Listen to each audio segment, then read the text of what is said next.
প্ৰধানমন্ত্ৰীৰ আত্মীয়সকলে একে পৰিয়ালৰ ভিতৰত ক্ষমতা দখল কৰি থাকে। ইয়াক ৰোধ কৰিবলৈ বংশবাদ বিৰোধী ৰাজনৈতিক আইন প্ৰণয়ন কৰক। 10 এপিএল বিপিএল সমাজক বৈশ্বিক অধিকাৰ দিয়ক। আজি বিশ্বায়নৰ যুগত ভাৰতীয় মানুহৰ বিশ্বজনীন স্বাধীনতা মাত্ৰ 3% ধনী শ্ৰেণীত সীমাবদ্ধ হৈ পৰিছে। বাকী 97% সাধাৰণ নাগৰিক দেশৰ সীমা, দৰিদ্ৰতা, অৰ্থনৈতিক দাসত্বত বন্দী। এই আজি নৱপ্ৰজন্ম তেওঁলোকৰ শ্ৰেষ্ঠতম প্ৰদৰ্শন কৰিবলৈ বিশ্বৰ যিকোনো দেশত উচ্চ শিক্ষা, ব্যৱসায় আৰু ঘূৰি ফুৰাৰ বৈশ্বিক অধিকাৰ পাব লাগে।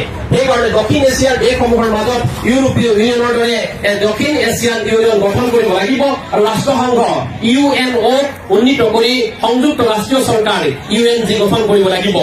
এই উদ্দেশ্যে ভাৰত চৰকাৰৰ অধীনত শান্তি মন্ত্ৰণালয় মিনিষ্ট্ৰী অফ পিচ স্থাপন কৰিব লাগে, যাতে 1 নম্বৰ বিশ্বৰ শক্তিবোৰে দক্ষিণ এছিয়াত যুদ্ধ আৰু আধিপত্যৰ ক্ষেত্ৰ হিচাপে ব্যৱহাৰ নকৰে। 2 নম্বৰ ভাৰতক যুদ্ধৰ ভয়াৱহতাৰ পৰা সুৰক্ষিত ৰাখিব লাগিব। 3 নম্বৰ দৰিদ্ৰ আৰু মধ্যবিত্ত সমাজক বৈশ্বিক অধিকাৰৰ সুযোগ দিয়াকৈ বিশ্ব নাগৰিকত্ব লাভ কৰিব পাৰে। 4 নম্বৰ এপিএল আৰু বিপিএল সমাজে নিজৰ আন্তৰ্জাতিক ৰাজনৈতিক আৰু অৰ্থনৈতিক স্বাৰ্থ ৰক্ষাৰ বাবে আন্তৰ্জাতিক ভোটাধিকাৰ লাভ কৰিব পাৰে।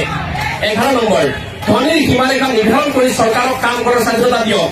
3% ধনৱান সমাজৰ সদস্যসকলে উত্তৰাধিকাৰীৰ আইনৰ অনুসৰি পৰিশ্ৰম নকৰাকৈ আৰু পৰীক্ষাত নবহাকৈ বিশাল সম্পত্তি লাভ কৰে। ইয়াৰ ফলস্বৰূপে সমাজত সুযোগৰ সমতা ৰক্ষা নহয়।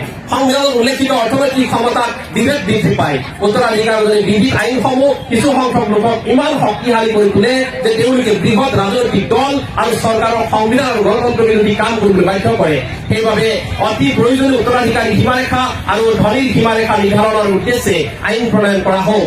12 পঞ্চায়ত প্ৰধানৰ দ্বাৰা প্ৰধানমন্ত্ৰী নিৰ্বাচন আৰু জিলা পঞ্চায়তৰ সদস্যৰ দ্বাৰা মুখ্যমন্ত্ৰী নিৰ্বাচন কৰক।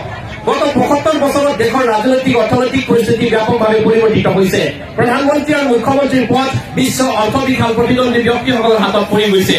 ফলত এই পদসমূহ দেশৰ 97% অবিভাজিত জনসংখ্যাক প্ৰতিনিধিত্ব নকৰা হৈ পৰিছে। সেইবাবে এই 2 পদত কেন্দ্ৰীকৰণ বিৰোধ কৰি বিকেন্দ্ৰীকৰণ নিয়ন্ত্ৰণৰ ব্যৱস্থা আনিব লাগে।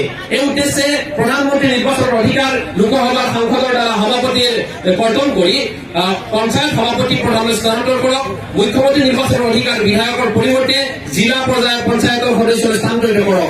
সাংসদ আৰু বিধায়কক আইন প্ৰণয়ন আৰু বাজেট অনুমোদনৰ দায়িত্ব আগৰ দৰে বাহাল ৰাখক।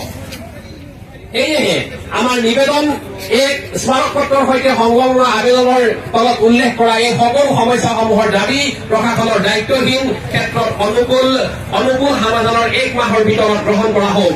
2 অসম আৰু ভাৰতৰ 97% সাধাৰণ জনগণৰ কণ্ঠ শুনি ওপৰৰ বন্দোবস্তসমূহ দৃঢ় কাৰ্য বিস্তাৰিতভাৱে গ্ৰহণ কৰা হওক।